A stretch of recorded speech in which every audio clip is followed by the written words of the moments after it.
The Gita was never intended for any specific individual, any specific caste, religion, path, place, time, or for any conventional culture. It is a universal and eternal spiritual treatise. It is enduringly and most relevant to every nation, every religion, every living being. Indeed, it is meant for everyone, everywhere. The Gita is a scripture that is meant for the entire human race for use as a spiritual textbook. It becomes, then, for each of us, a great honor and blessing that this Gita can serve as our own personal spiritual handbook. Shri Paramatmane Namaha. Yatharth Gita. Srimad Bhagavad Gita. Chapter 3. Urging the Enemy's Destruction. In Chapter 2, Krishna told Arjuna that the knowledge he had discoursed upon was related to the way of knowledge. And what is that knowledge, except that Arjuna ought to fight? If he is a victor, he will be rewarded with the most exalted state, and even in defeat, he will have a godly existence in heaven. Krishna then explained the same knowledge in relation to the way of selfless action, by which Arjuna could be completely free from the compulsions of action. He also indicated the characteristic features of the way and stressed the essential precautions that have to be observed in the course of such action. So he thought the way of knowledge easier and more readily accessible than the way of selfless action, and wished to know why Krishna was urging him to engage in such a dreadful act as killing his own kinsman, although Krishna himself believed the way of knowledge to be superior to the way of selfless action.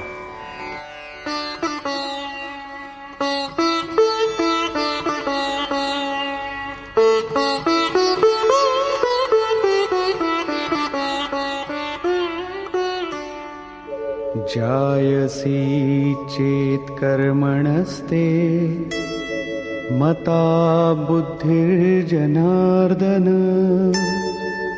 तत्किं कर्मणि घोरे मां नियोजयसि Keshav. Arjuna said, "O Janardan, if you think knowledge superior to action, why do you, O Keshav, ask me to engage in fearsome action?" Janardan is one who is merciful to his people. So Arjuna is hopeful that Krishna will enlighten him on why he is prompting him to adopt the dreadful way.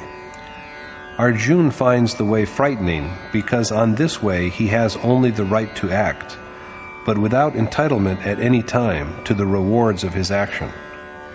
There should also be no loss of dedication, and with constant submission and his eyes fixed on the way, he has to be incessantly engaged in the task.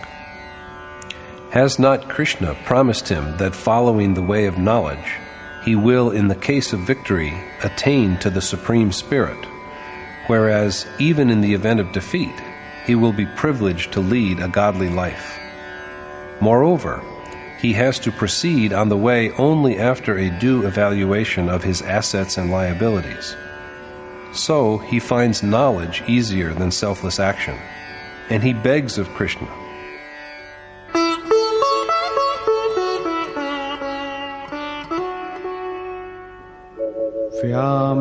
व्यामिश्रेणेव वाक्येन बुद्धिं मोहयसीव मे तदेकं वद निश्चित्य येन श्रेयोऽहमाप्नुयाम्. Since your complex words are so confusing to my mind, kindly tell me the one way by which I may attain to the state of blessedness.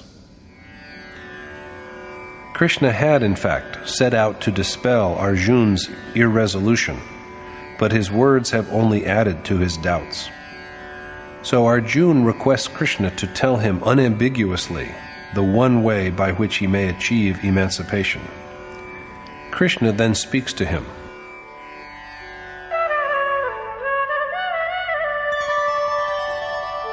लोकेऽस्मिन् द्विविधा निष्ठा पुरा प्रोक्ता मया नघ ज्ञानयोगेन सांख्यानां कर्मयोगेन योगिनाम्. The Lord said, I told you before, O sinless Arjuna, 2 ways of spiritual discipline, the way of discrimination or knowledge for sages, and the way of selfless action for men of action. Before here does not mean a bygone era or yug, like the golden or Treta age. It rather refers to the last chapter in which Krishna had spoken of the 2 ways, recommending the way of knowledge for men of wisdom and the way of selfless action for those who are actively engaged in the task that will finally make them one with God. In both the ways, action has to be performed, so action is an essential.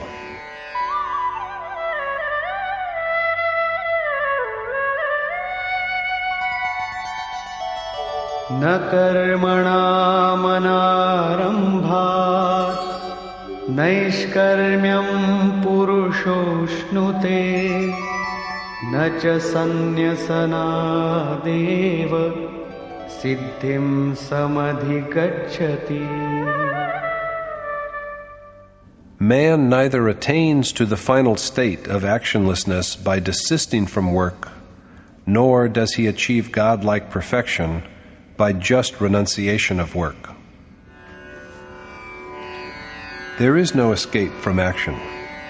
Neither can a man achieve the state of actionlessness by not commencing work, nor can he attain to the state of divine perfection by merely giving up an undertaken task. So whether Arjuna prefers the way of knowledge or the way of selfless action, he has to toil alike for each of them. Usually, at this point, seekers on the way to God begin to look for shortcuts and escapes. We have to be on our guard against the common misconception that we become selfless doers just because we do not undertake any work. That is why Krishna emphasizes the point that one does not achieve the state of actionlessness by just not beginning work. The point where both good and evil deeds cease completely, where alone there is true actionlessness, can be reached only through action. There are the misguided ones, on the other hand, who believe that they are unconcerned with action because they are men of intellect and discernment, and because there is no action as such on their chosen path. But they who renounce action under such an impression are not really men of wisdom.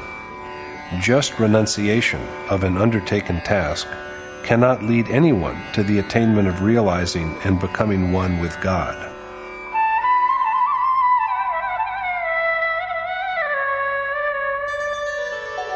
नहि कश्चित् क्षणमपि जातु तिष्ठत्य कर्मकृत् कार्यते ह्यवशः कर्म सर्वः प्रकृतिजैर्गुणैः.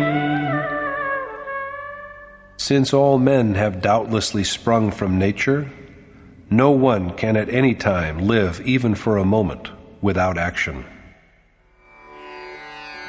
No man can ever, even for a fraction of a second, live without action, because the 3 properties of matter born from nature compel him to act. As long as nature and its properties are, no man can be without action.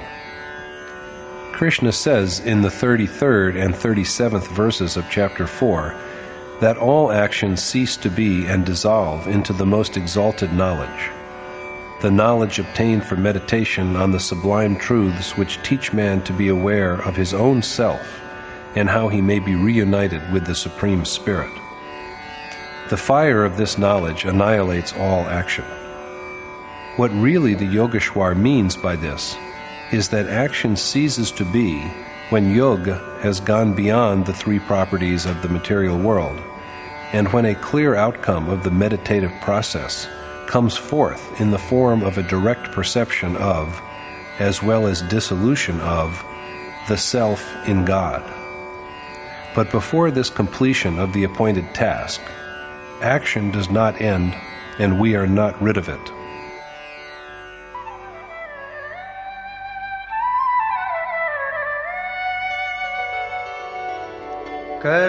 कर्मेन्द्रियाणि संयम्य य आस्ते मनसा स्मरन् इन्द्रियार्थान् विमूढात्मा मिथ्याचार स उच्यते. That deluded man is a dissembler who apparently restrains his senses by violence, but whose mind continues to be preoccupied with objects of their gratification. Such ignorant men who dwell upon sensual objects while restraining the senses outwardly by Hatha Yoga are false men, and not the men of wisdom at all. It is evident that such practices were prevalent in the age of Krishna also. There were some who, instead of practicing what ought to be practiced, just restrained their senses by unnatural means and claimed that they were wise and perfect. But according to Krishna, such people are cunning liars. Whether our preference is the way of discrimination or the way of selfless action, work has to be undertaken for each of them.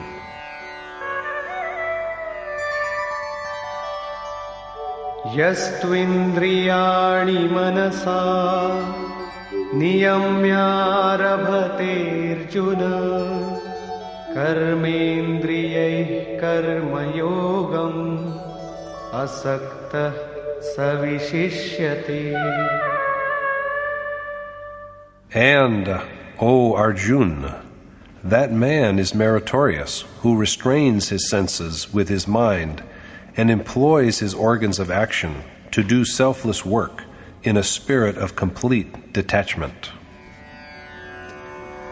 He is a superior man who exerts inner rather than external control over his senses, so that his mind is freed from passions, and who does his duty in a state of total desirelessness.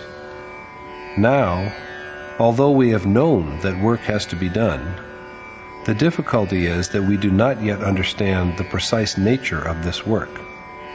That is also Arjuna's problem, and Krishna now proceeds to resolve it.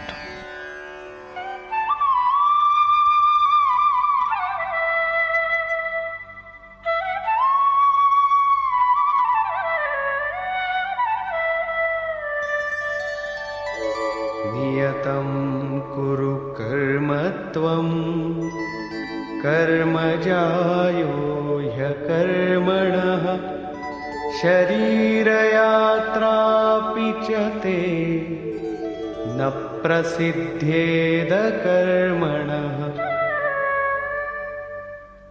You ought to do your prescribed action as enjoined by Scripture, for doing work is better than not doing any, and in the absence of it, even the journey of your body may not be completed.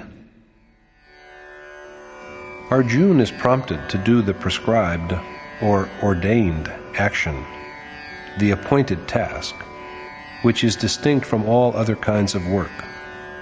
Performance of this action is preferable to inaction, because if we do it and traverse even a small part of our way, it can rescue us from the great fear of birth and death. Performance of one's duty is therefore the better course.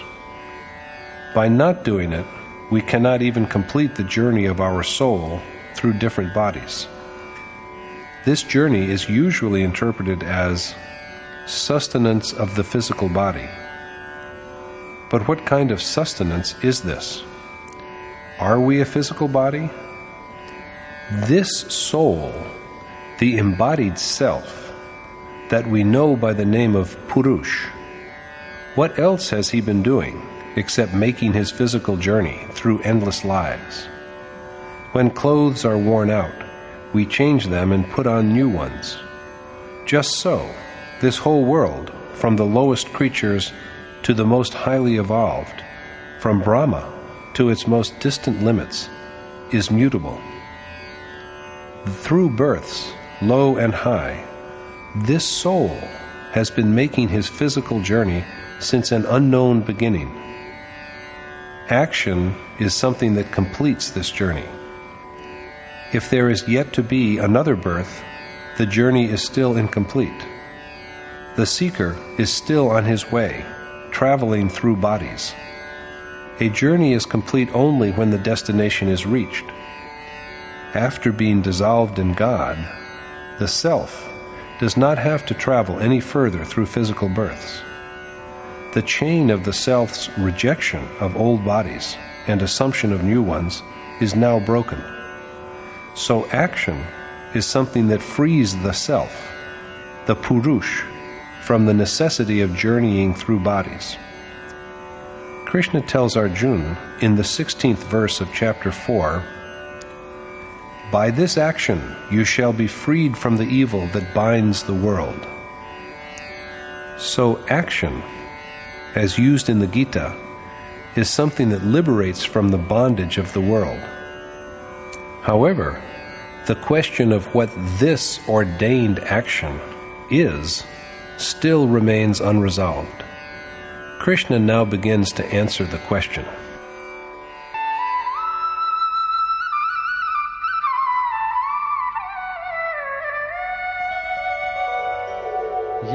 यज्ञार्थात् कर्मणोऽन्यत्र लोकोऽयं कर्मबन्धनः तदर्थं कर्म कौन्तेय मुक्तसङ्गः समाचर.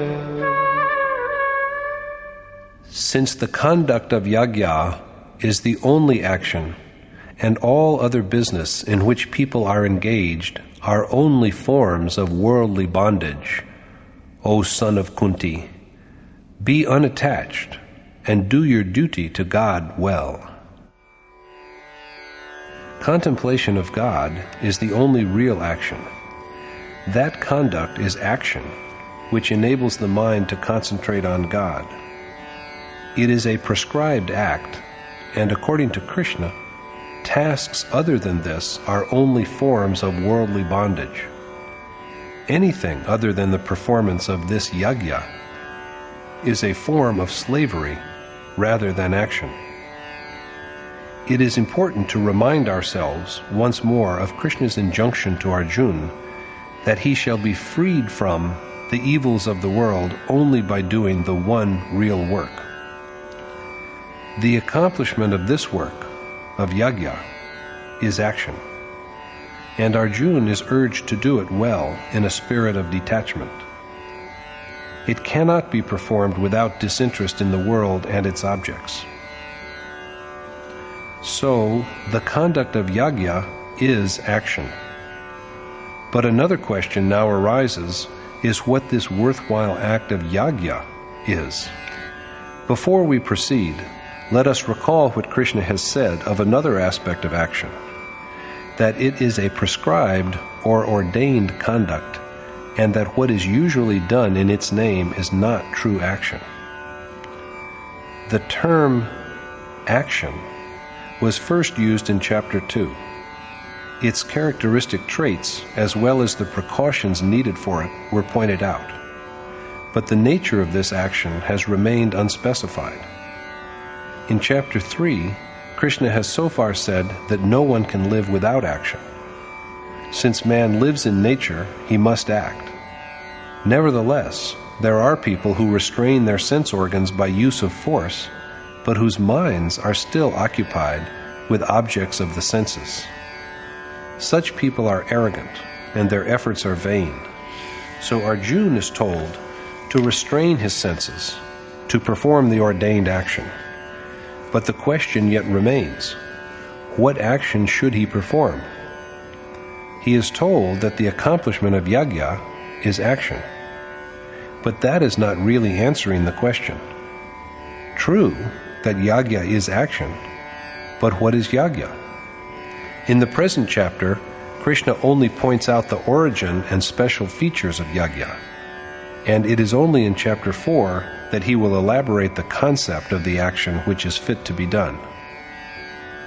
A proper understanding of this definition of action is the key to our comprehension of the Gita. All men are engaged in some work or the other, but that is different from true action. Some of them do farming, while others are engaged in trade and commerce. Some hold positions of power, while others are just servants. Some profess that they are intellectuals, while others earn their living by manual labor. Some take up social service, while others serve the country. And for all these activities, people have also invented contexts of selfishness and selflessness. But according to Krishna, they simply are not what he means by action. Whatever other than yagya is done is only a form of worldly bondage, not true action. The performance of yagya is the only real action. But instead of explaining what yagya is, he now dwells upon its genesis.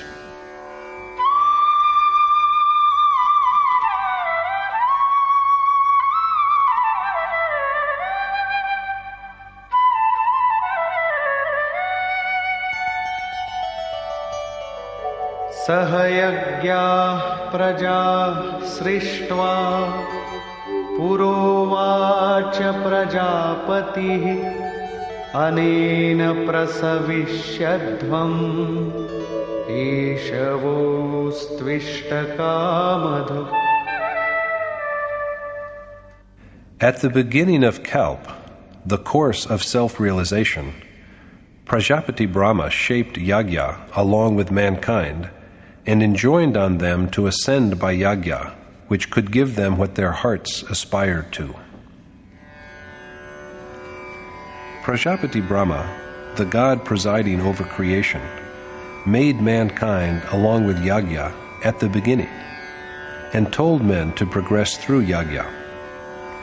This yagya, wholly propitious, was prescribed or ordained as the action which would satisfy their hunger for realization of the eternal God. Who was the creator of mankind along with yagya?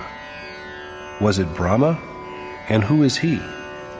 Is he, as it is believed, the God with 4 heads and 8 eyes?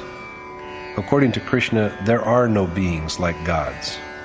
The sage who has realized and become one with the Supreme Spirit, the fountainhead from which all mankind has arisen, is Prajapati, the man of perfection who has become a transmitter of God's essence.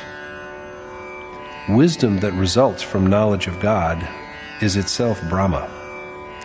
At the moment of this realization, the mind becomes a mere instrument. It is God himself who then speaks through the voice of the sage.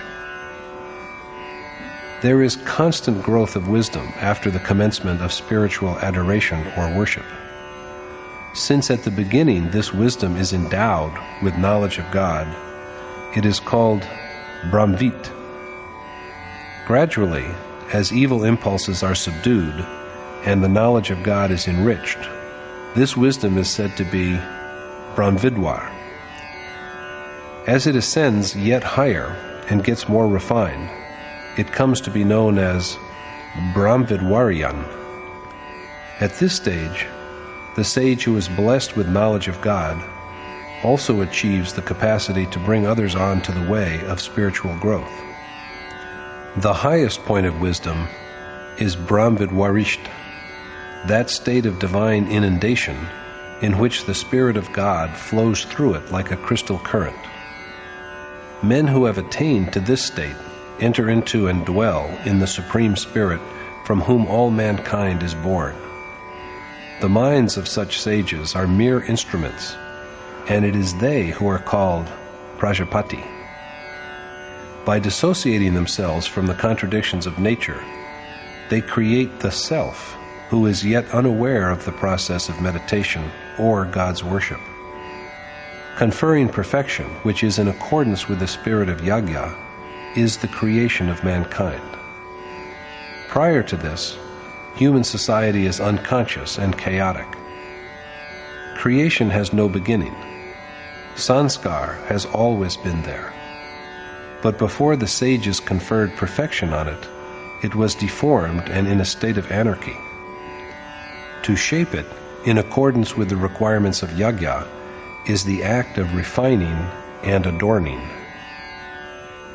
Some such accomplished sage or sages created yagya, along with creating mankind at the beginning of kalp, the course of self-realization.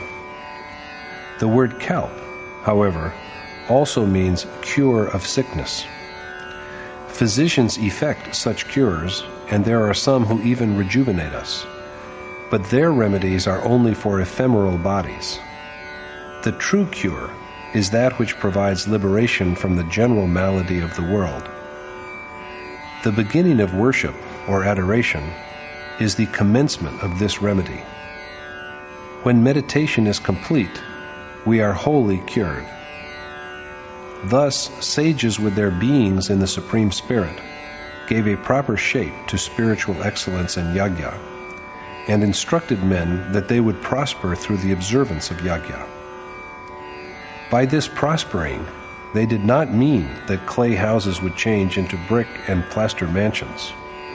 Neither did they promise that men would begin to make more money. They rather wished men to know that yagya would fulfill their God-inclined aspirations. A logical question that confronts us here is whether yagya leads to immediate attainment of God or only by gradual steps. Brahma further said to mankind,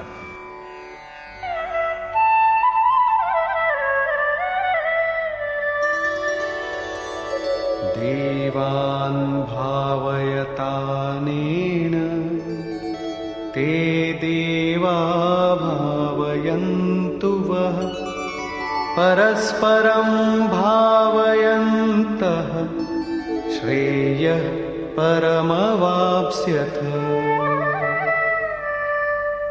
And may you cherish gods by yagya, and may gods foster you, for this is the means by which you will finally achieve the ultimate state. Cherishing gods by yagya means fostering sacred impulses, and that is how gods foster mankind. Thus, by mutual augmentation, men will ultimately achieve that final bliss after which there is nothing more to achieve. The deeper we enter into yagya, later yagya will be explained as a way of worship, the more is the heart enriched with divinity. The Supreme Spirit is the only God, and the means, the impulses, that provide access to that God are the divine treasure, because they bring the ultimate God within reach.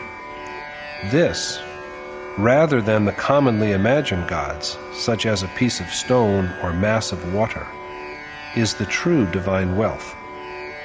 In Krishna's words, such gods have no existence. He further adds,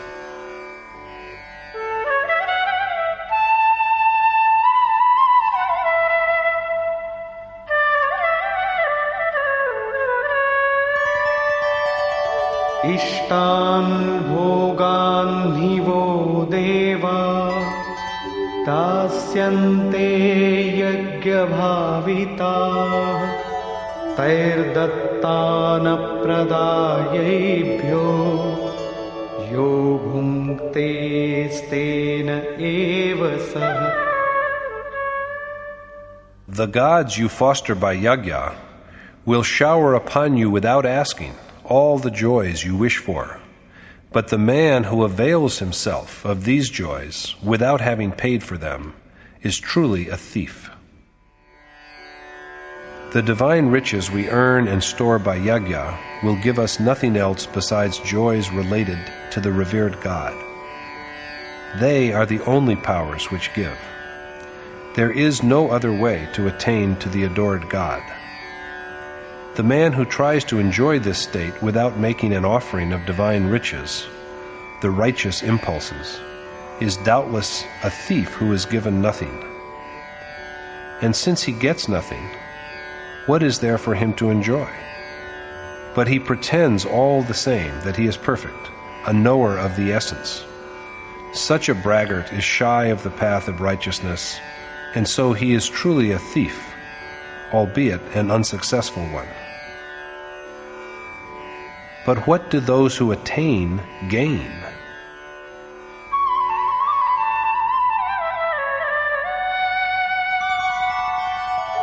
Yagyashishtashinah santo muchyante sarvakilpishay Bhunjate te tvagam papa ye pachantyatmakaranat.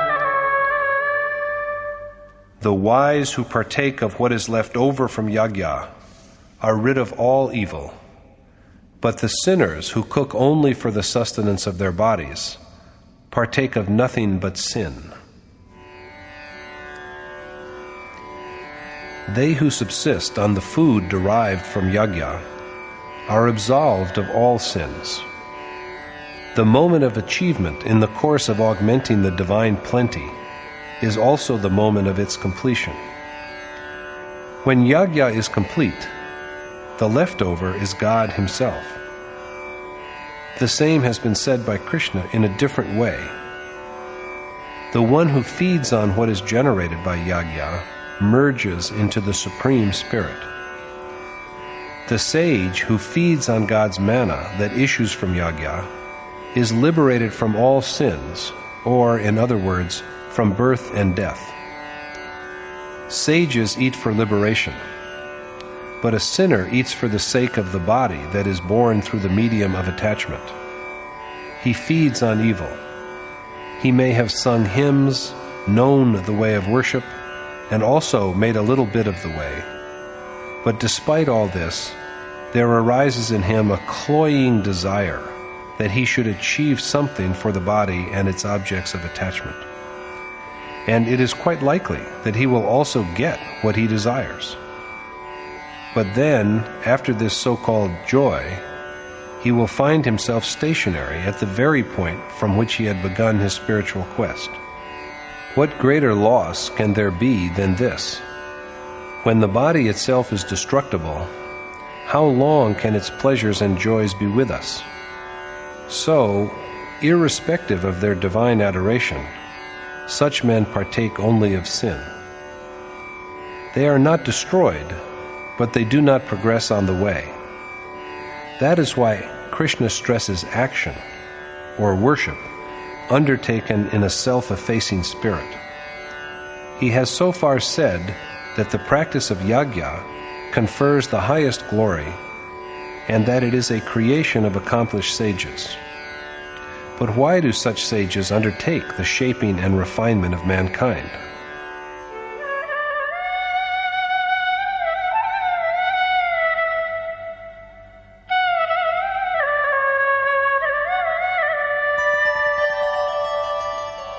Annad bhavanti bhutani parjanyadanna sambhavah yagyad bhavati parjanyo yagyah karma samudbhavah karma brahmodbhavam vidhi Brahmakshara samudbhavam tasmat sarvagatam brahma nityam yagye pratishtitam. All beings get their life from food. Food grows from rain. Rain emerges from yajna, and yajna is an outcome of action. Be it known to you that action arose from the Ved, and the Ved from the indestructible Supreme Spirit, so that the all-pervasive, imperishable God is ever present in yagya. All creatures are born from food. Food is God Himself, whose breath is life. A man turns to yagya with his mind fixed on that divine manna. Food results from rain, not the rain that falls from clouds, but the shower of grace. The yagya, which have been undertaken and stored earlier, themselves come down as a shower of grace. Today's worship is given back to us as grace the next day. That is why yagya is said to generate rain. If an indiscriminate oblation or offering to all of the so-called gods and burning of barley grains and oil seeds could produce rain, why should deserts have remained barren? Thus, rain here is the shower of grace that is an outcome of yagya. This yagya, again, arises from action and is indeed brought to completion by action.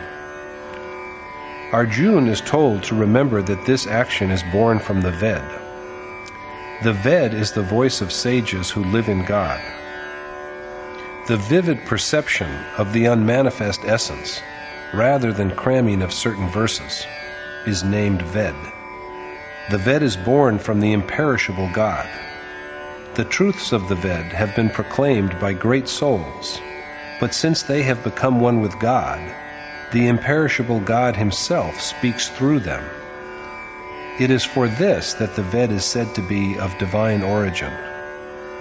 The Ved came from God, and the sages, being one with Him, are only instruments. It is He whose spokesman they are. God manifests Himself to them when they have restrained the desires of their mind by yagya. The omnipresent, ultimate, and imperishable God is therefore always present in yagya. So yagya is the only way to attain to Him. This is what Krishna tells Arjuna.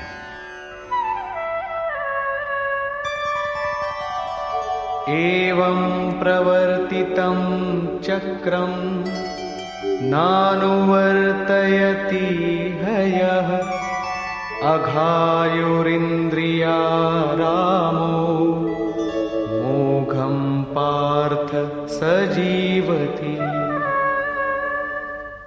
The man in this world, O Parth, who loves sensual pleasure and leads an impious life, and does not conduct himself in accordance with the thus prescribed cycle of self-realization, leads but a futile life.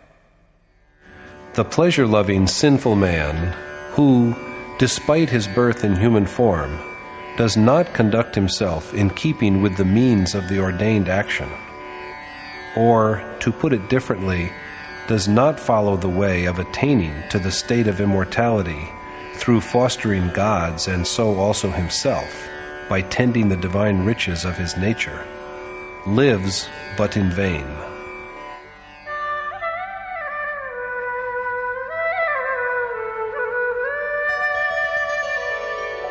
Yastvatmaratireva syat atmatriptascha manavah atmanyeva cha santushtah tasya karyam na vidyate.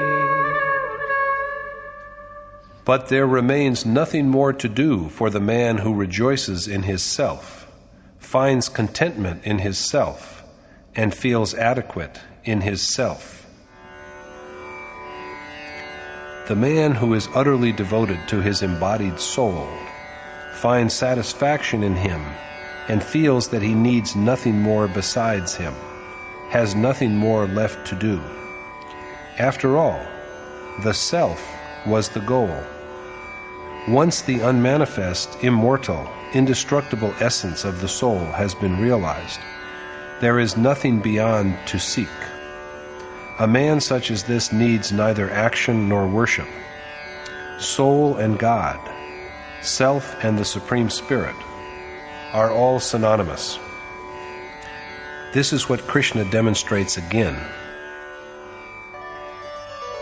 Naiva tasya kritenartho नाकृतेनेह कश्चन न चास्य सर्वभूतेषु कश्चिदर्थव्यपाश्रयः.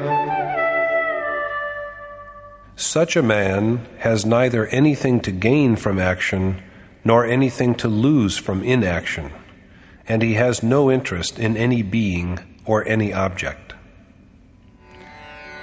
Previously there was, but now there is for such a man neither any profit in doing nor any loss in the absence of doing. He ceases to have any selfish relationship with any being. The self is constant, eternal, unmanifest, changeless, and indestructible. When once this soul has been known and one is joyous, contented, and absorbed in him, what else is there beyond to search for? And what shall we gain by any further seeking? For such a man, there is no harm in forsaking action, because he no longer has the mind on which impieties can make an impression. He is not the least concerned with beings of the external world or with any of the layer upon layer of inner aspirations. When he has grasped the very highest, what use has he for anything else?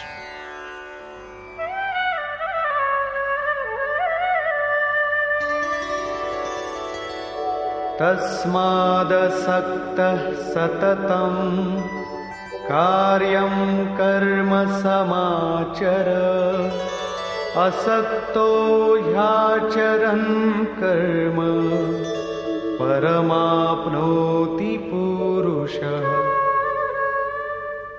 So always do what is right for you to do in the spirit of selflessness, for in doing his duty, the selfless man attains to God. In order to achieve this state, Arjuna ought to be disinterested and do well what is fit for him to do, for a selfless man realizes God only through selfless action. The action which is worthy of doing is the same as the ordained action. So to inspire Arjuna to ordained action, Krishna further adds,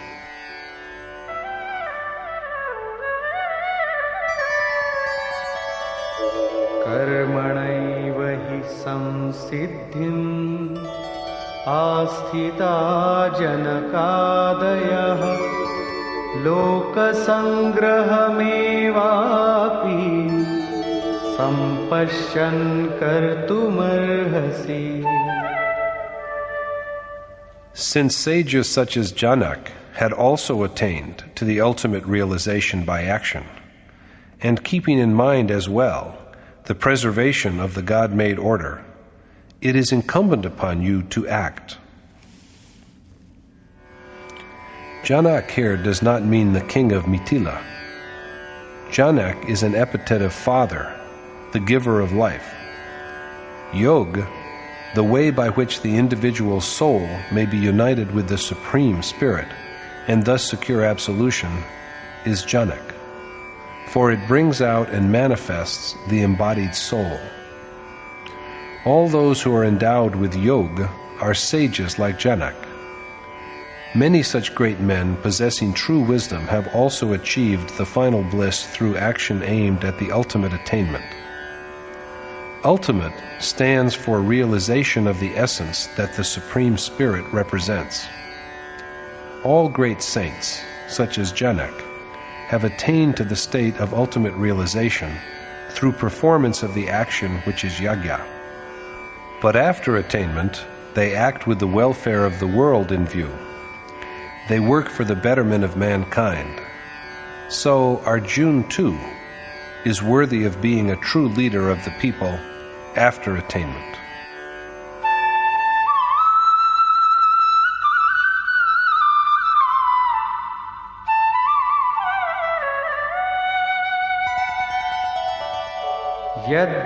यद्यदाचरति श्रेष्ठः तत्तदेवेतरो जनः स यत्प्रमाणं कुरुते lokastadanuvartate. Others emulate the actions of a great man and closely follow the example set by him. The man who has known his self and who finds joy and contentment in his embodied soul has nothing to gain from action, nor anything to lose from inaction. But on the other hand, there are instances of men of true attainment, such as Janak, and others who were assiduously engaged in action. In the following verse, Krishna also unobtrusively compares himself with those great men to suggest, I too am a great soul like them.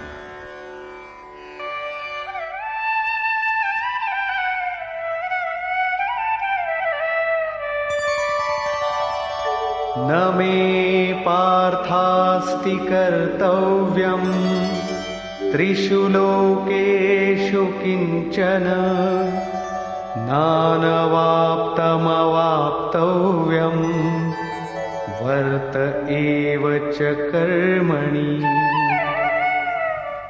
Although, O Part, there is no task in all the three worlds which I have to do, and neither is there any worthwhile object which I have not achieved, I am yet engaged in action. Like other sages of attainment, Krishna has also nothing remaining to do. He said a little earlier that sages have no duty to perform to other beings. Similarly, in all the three worlds he has nothing to do, and there is not even the least desirable object that he does not have. And yet he is earnestly engaged in action. यदि ह्यहं न वर्तेयं जातु कर्मण्यतन्द्रितः मम वर्त्मानुवर्तन्ते मनुष्याः पार्थ सर्वशः. For should I not be diligent in the performance of my task, O Part, other men will follow my example in every way. If he is not careful about the due performance of his assigned task, other men will also behave like him. Does it mean that even emulating Krishna, God, may be an error? By his own admission, he will set a bad example if he does not act.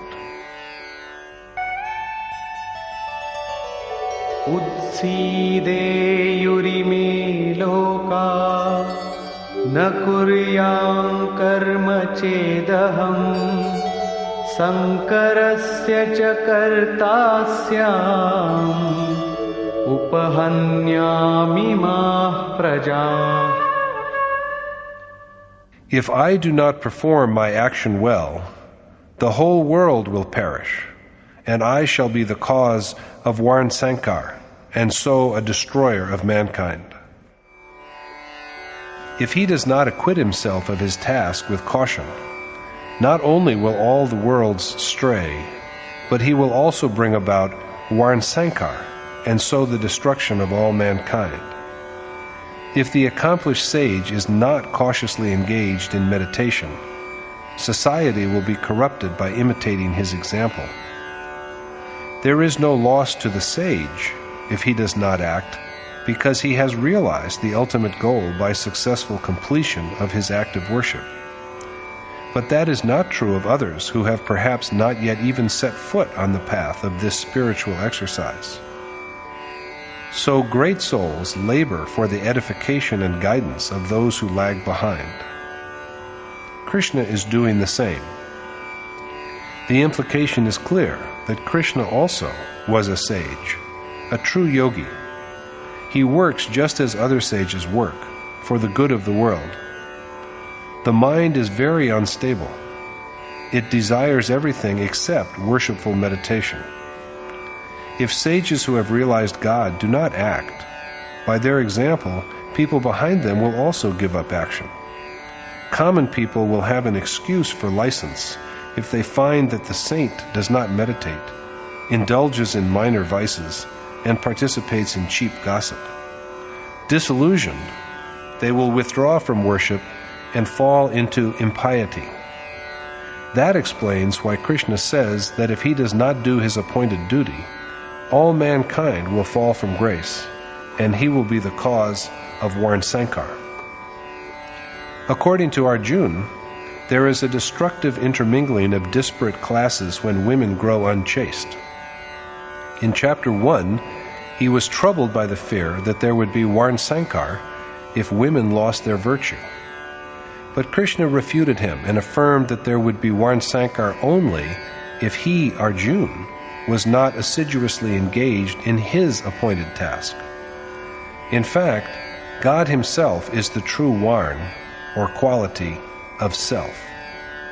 Straying from the path that takes one to the eternal God is, therefore, the aberration called Varnasankar.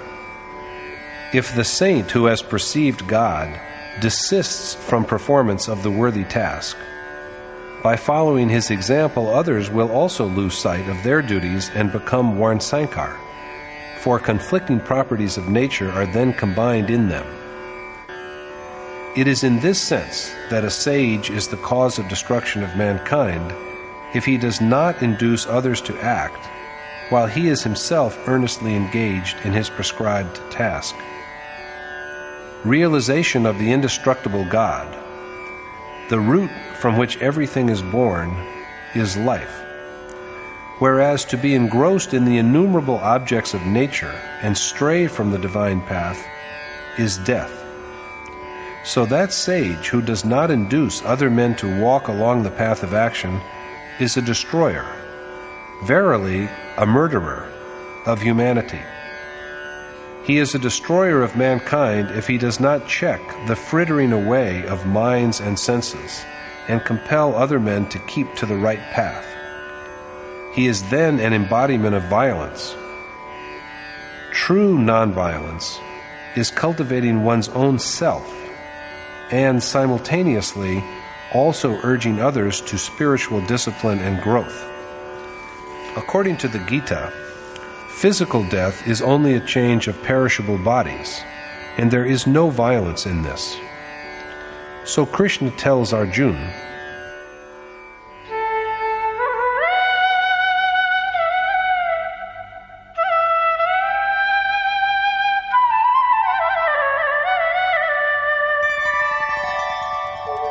Sakta karmanya vidvanso yatha kurvanti bharata kuryad vidvans tatha saktah chikirshur loka sangraham. As the ignorant act with a feeling of attachment to their actions, even so, O Bharat, the wise ought to act for the preservation of the divinely established world order. A wise man, selfless and endowed with spiritual knowledge, acts in order to inspire the hearts of other men to act for their own good, just like any selfish and ignorant man. We may be ignorant even though we know the way of and practice yajna. Knowledge is direct perception. So long as we are even in the least removed from God, and He, the desired one, from us, ignorance is present. When this darkness prevails, there is attachment to action and its consequences. The selfless meditate with a devotion which is very much similar to the attachment with which the ignorant do their work. There can be no attachment in men who are unconcerned with doing. But even these sages ought to act for the good of the world and for the strengthening of forces of piety, so that other men take to the right path.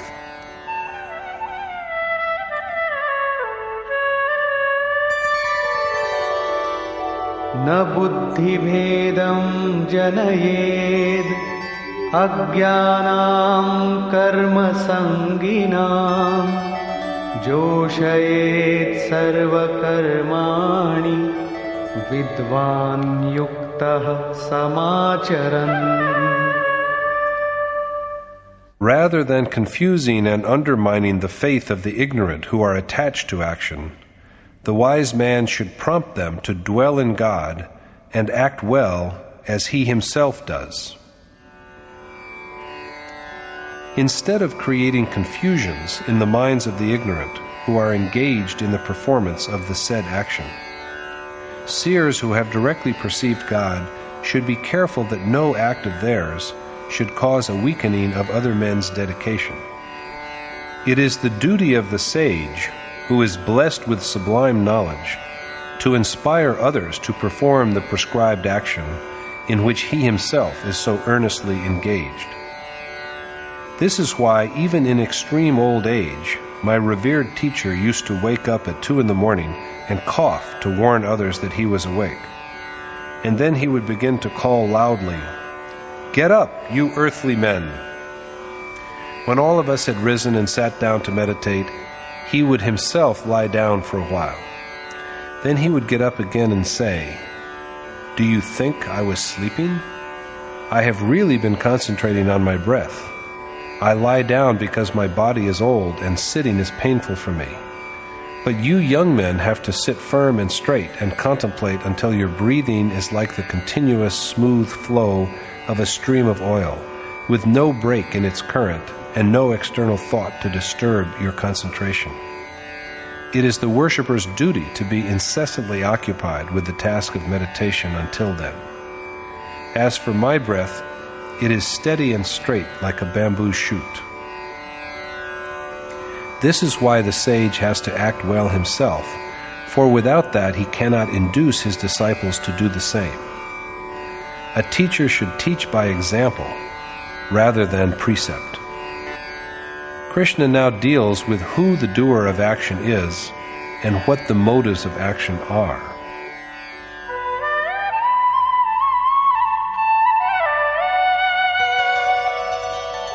प्रकृतेः क्रियमाणानि गुणैः कर्माणि सर्वशः अहङ्कारविमूढात्मा कर्ताहमिति मन्यते.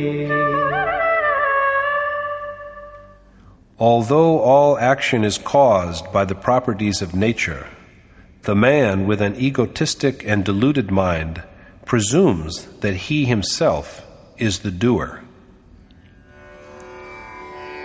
From the beginning to the moment of attainment, all action is performed because of the properties of nature. But the man whose mind is clouded with vanity thinks arrogantly that he is the doer.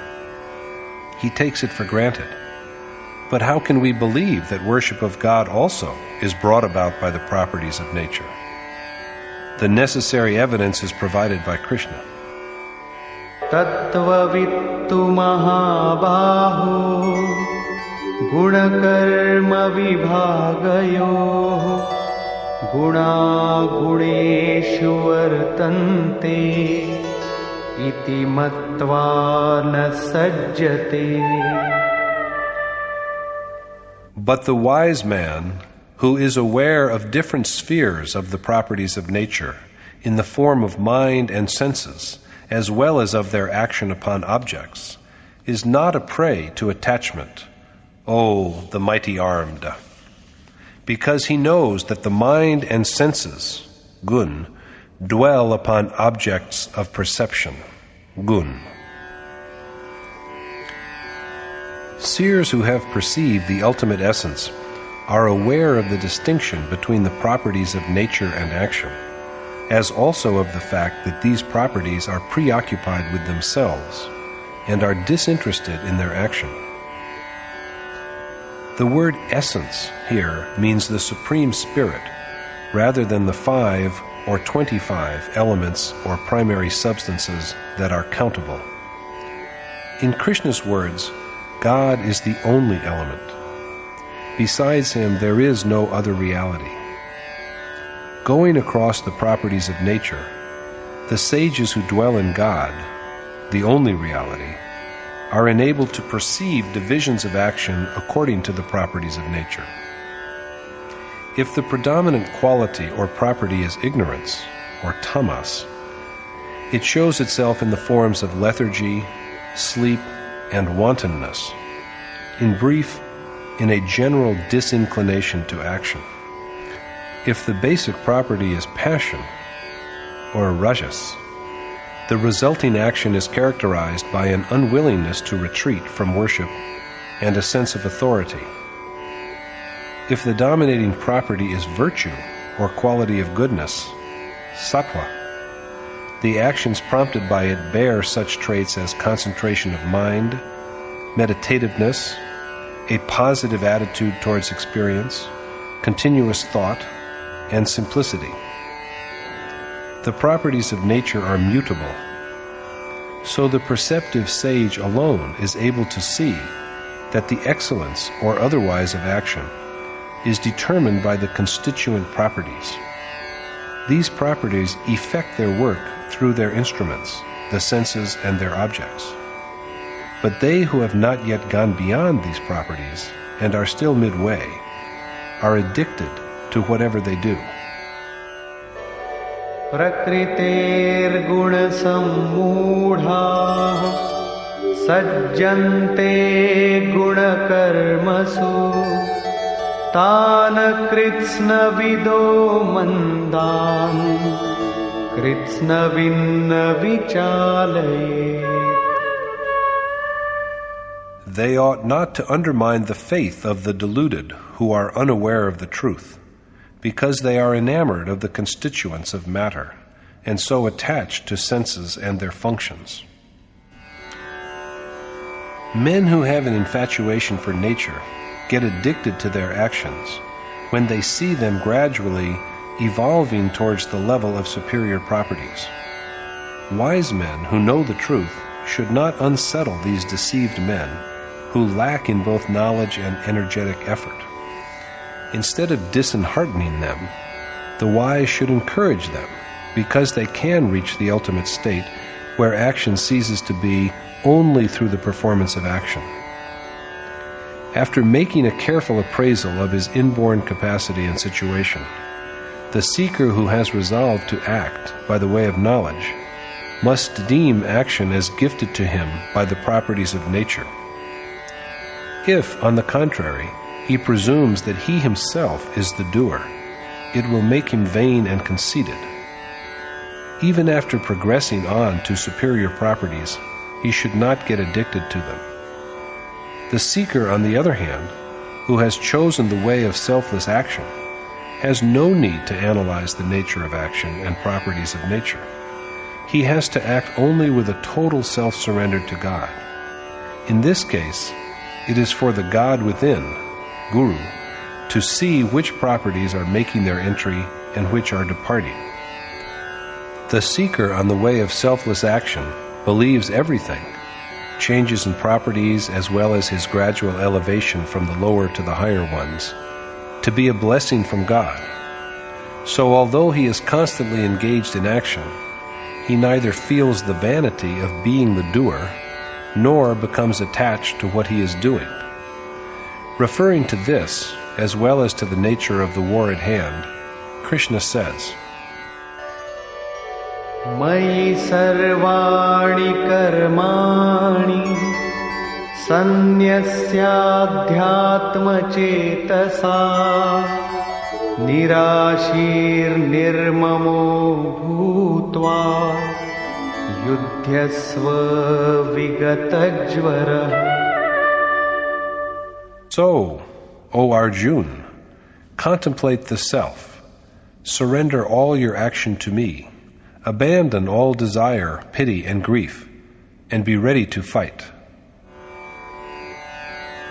Arjun is told to fight, restraining his thoughts within his innermost being, surrendering in a meditative state all his deeds to the God and Krishna, and in absolute freedom from aspiration, pity, and sorrow. When a man's thought is absorbed in contemplation, when there is not the least desire of hope anywhere, when there is no feeling of self-interest behind the act, and when there is no regret over the prospect of defeat, what kind of war can a man fight? When thought is withdrawn from all sides into the innermost spirit, against whom will he fight? And where? And who is there to fight against? In fact, however, it is only when you enter into the meditative process that the true form of war emerges. It is only then that it is known that the throng of unrighteous impulses, of desire, wrath, attraction and repulsion, and of desire and hunger, all deviations from piety, which are called kuru, are the great enemies that create attachment to the world. They obstruct the seeker of truth by launching a vicious assault. To overcome them is real war. To subdue them, to contract oneself within one's mind, and to achieve the state of steady contemplation is real war. Krishna again stresses the point.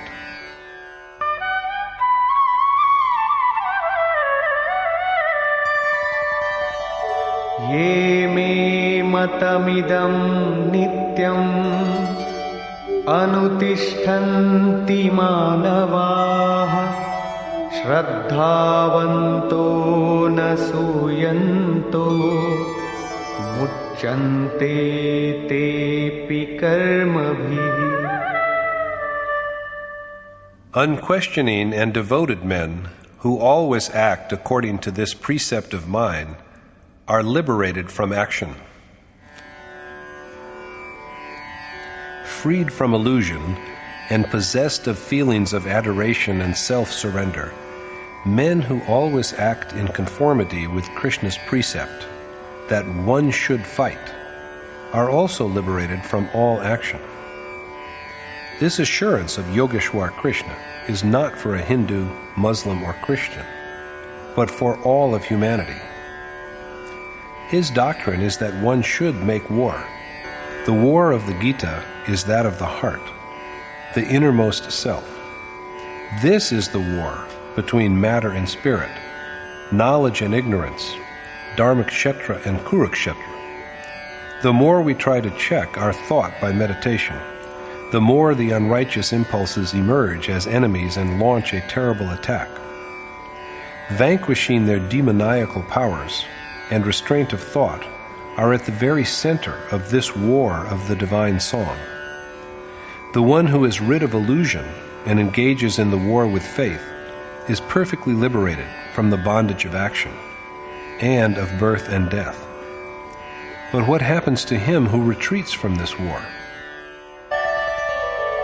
Ye tvetadabhyasuyanto nanutishtanti me matam sarvagyana vimudhanstam viddhi nashtana chetasaha.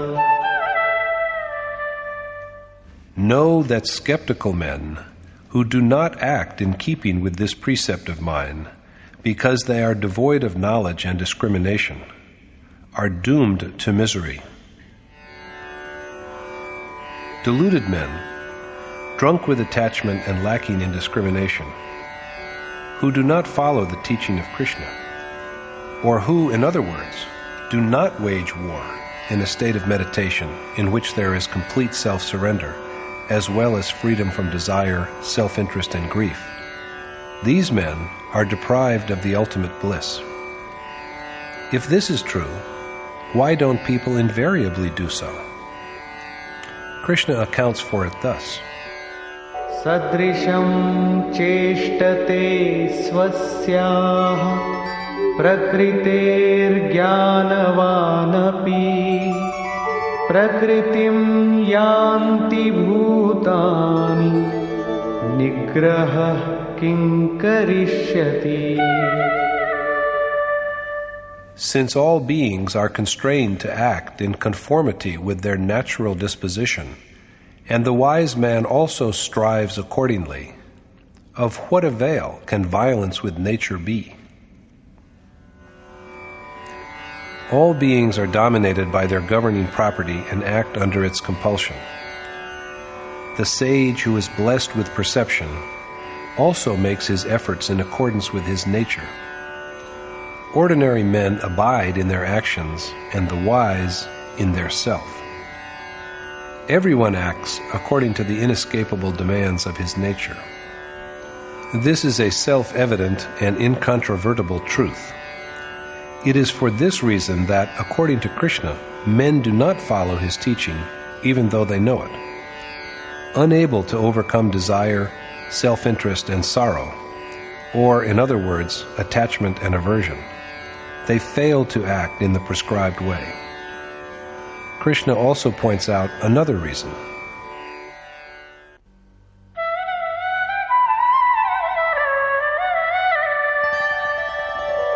Indriyasyendrasyarthe ragadvesho vyavasthito tayornavashamagachet tau yasya paripanthinau.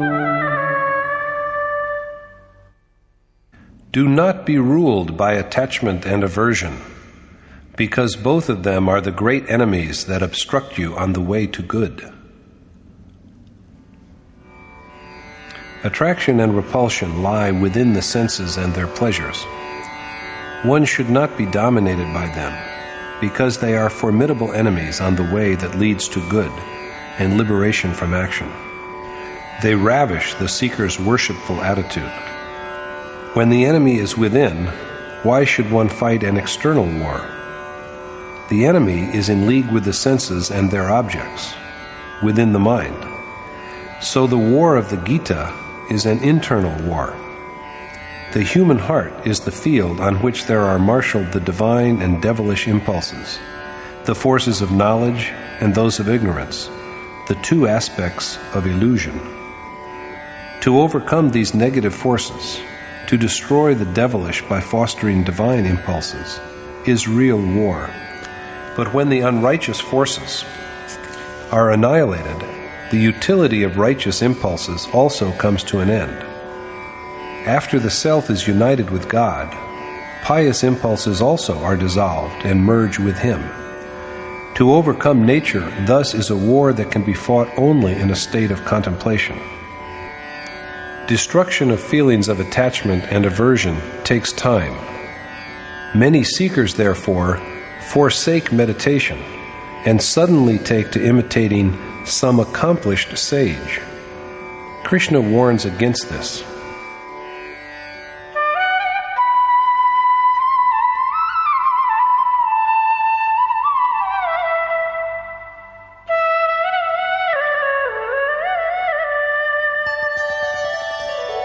Shreyan swadharmo vigunah paradharmat svanushtita swadharme nidhanam shreyah paradharmo bhayavah. Although inferior in merit, one's own dharma is the best, and even meeting with death in it brings good, whereas a dharma other than one's own, though well observed, generates only fear. Krishna says that even though deficient in quality, one's own dharma is better than another man's well-observed dharma. The ability to engage in action that arises from one's own nature is one's dharma. So dying in the observance of one's own dharma is truly fortunate. After the soul assumes a new body, he will resume his journey from the same point of spiritual attainment at which he had stopped in his last physical life. The soul does not die. A change of clothing does not change the mind and its thoughts. To masquerade as men who have gone ahead of him will cause the seeker only more fear. Fear is a quality of nature, not of God. The pall of nature is thickened when there is imitation. The same path of action has been divided by the sage into 4 parts: the lowest, medium, good, and excellent. Krishna has named the seekers treading on these paths respectively Shudra, Vaishya, Kshatriya, and Brahmin.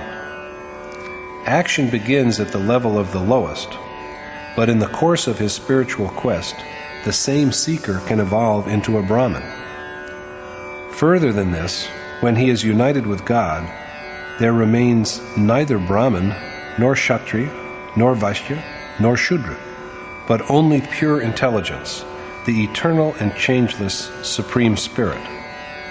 He then transcends all these classes. Krishna says that he has created the 4 classes, but, as it was pointed out earlier, the classification was on the basis of action, rather than according to birth. But what is that action which forms its basis?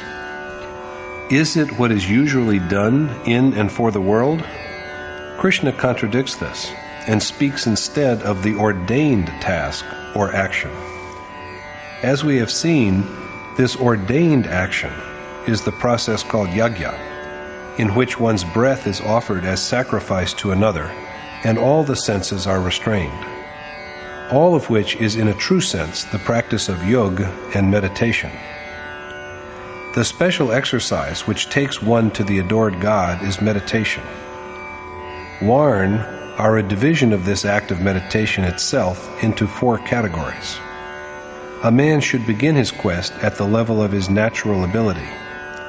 This is the inherent dharma. If the seeker imitates those who are superior to and ahead of him, he will be only burdened with fear. He will not be destroyed completely, for in the spiritual enterprise the seed is indestructible. But he will be overwhelmed by terror and impoverished under the burden of the material world. If a student of primary level sits in graduate classes, he cannot become a graduate, although for sure he will forget even the alphabet. Why, Arjuna asks, does man then not act according to his inherent dharma?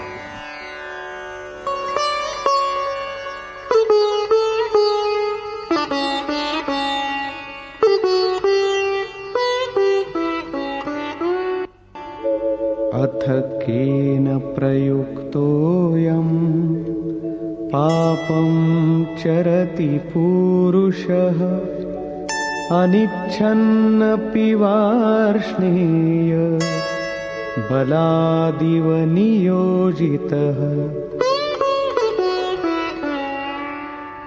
Arjuna said, "What, O Varshneya, Krishna, is that which drives man, forced against his will as it were, and with reluctance, to act impiously? Why does a man, although like one who is dragged to something which he despises, act in sinful ways? Why does he not conduct himself according to the precepts laid down by Krishna?" Krishna's answer to the question is provided in the following verse.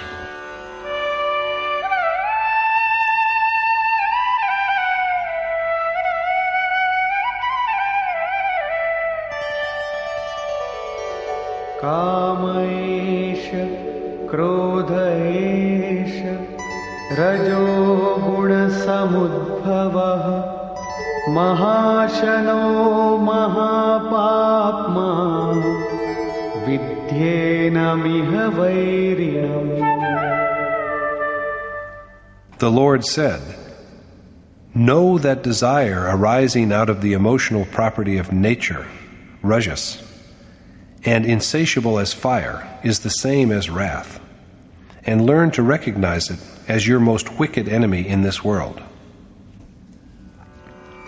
Desire and wrath that spring from the natural property of passion, or rajas, have an insatiable appetite for sensual pleasure, and are the most sinful. Desire and wrath are the complements of attachment and repugnance. So Arjuna is warned that he must regard them as his most dangerous enemies. And now, their deleterious effects are dwelt upon.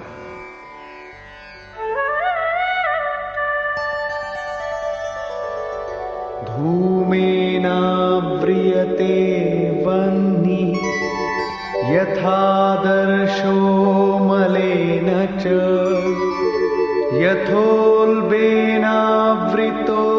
गर्भः तथा तेनेदमावृतम्. As fire is enveloped by smoke, a mirror clouded with dust, and a fetus hidden by the womb. Even so, knowledge is engulfed by desire. Discrimination is obscured by the mantle of desire and wrath. If we burn damp wood, there is only smoke. There is fire, but it cannot leap into flame. A dust-covered mirror cannot give a clear image. Just so, when there exist the perversions known as desire and wrath, the mind cannot have a clear perception of God. Avritam jnanameten jnanino nityavairina kamarupena kaunteya dushpurena nalena cha. And, O son of Kunti, even wise men's discrimination is engulfed by desire, insatiable like fire, and their perpetual enemy. So far, Krishna has named two enemies, desire and wrath, but in the 39th verse he mentions only one of them, namely desire. In truth, the feeling of anger lies within desire. When a task is successfully completed, anger subsides.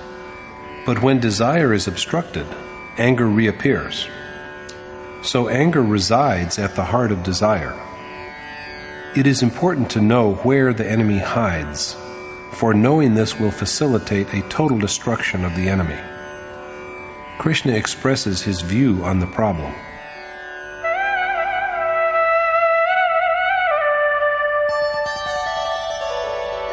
Indriyani mano buddhi asyadhishthanamuchyate etairvimohayatyesha jnanamavritya dehinam. Since the senses, mind, and intellect are the seats of desire, it is through them that it deludes a being by clouding his faculty of discrimination. So we have the answer. Our worst foe dwells within our own senses, mind, and intellect. It is through them that desire envelops knowledge and deludes the embodied soul. Tasmat tvam indriyanyadav niyamya bharatarshava papmanam prajahiyenam jnana vijnana nashanam. So, O the best of Bharat, Arjun, first subdue the senses and kill determinedly this desire, the heinous destroyer of both spiritual and physical knowledge. Above all, Arjun must control the senses because his enemy lies concealed within them. The enemy is within us, and it will be futile to look for him outside. The war that has to be waged is internal. It has to be fought within the mind and heart. So Arjun must subdue his senses and kill this sinful desire which ravages both knowledge of the unmanifest spirit and knowledge of the physical world. However, he cannot storm them directly. He has first to lay siege to the stronghold of moral perversions itself by vanquishing the senses. But to restrain the senses and mind is most difficult. The success of this endeavor always appears doubtful. Krishna dispels this pessimistic attitude by pointing out the many weapons at his disposal which a man can use to fight against the enemy.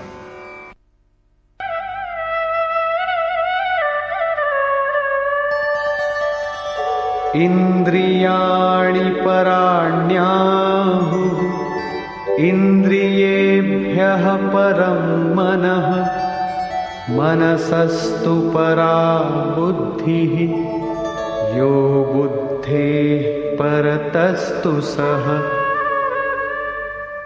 Above senses there is the mind, and above mind there is the intellect, and the one which lies above all of them is the soul within, supremely powerful and yet subtle. So man is not so helpless after all.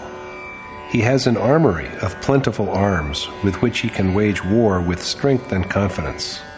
He can use his mind against the senses, his intellect against the mind, and above all these there is his soul, all-powerful and yet unmanifest. That soul is the real us, and so we are strong enough to subdue not only our senses, but also our mind and intellect.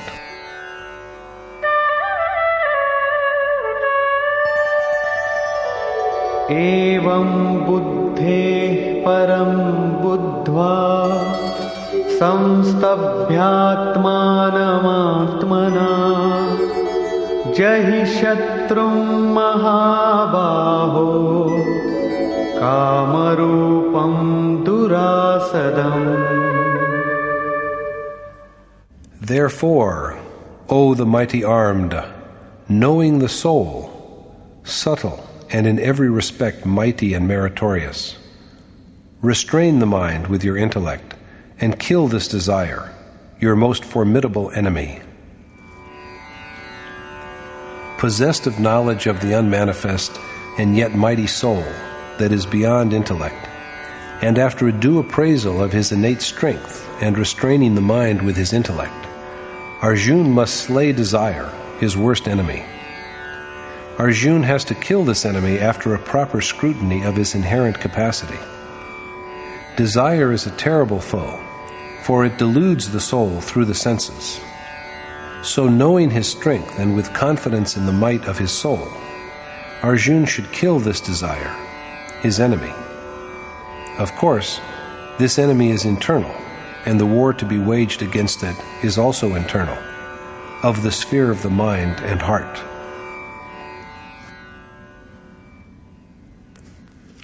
Conclusion.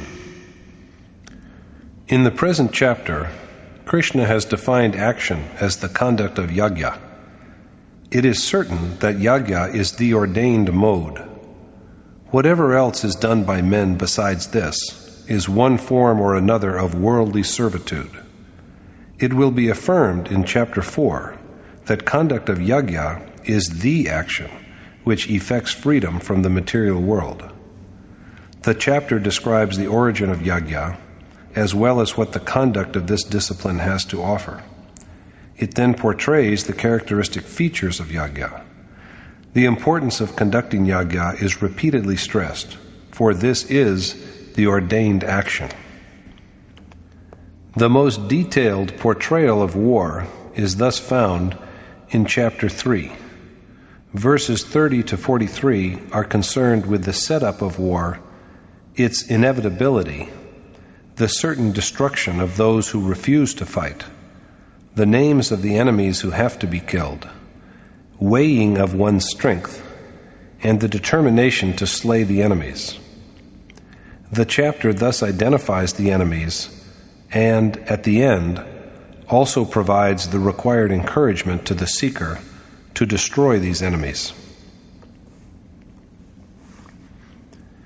Thus concludes the third chapter in the Upanishad of Srimad Bhagavad Gita on the knowledge of the Supreme Spirit, the science of yoga, and the dialogue between Krishna and Arjuna, entitled Shatru Vinash Prerna, or Urging the Enemy's Destruction. Thus concludes Swami Adgadanand's exposition of the third chapter of the Srimad Bhagavad Gita in Yatharth Gita. Hari Om Tat Sat.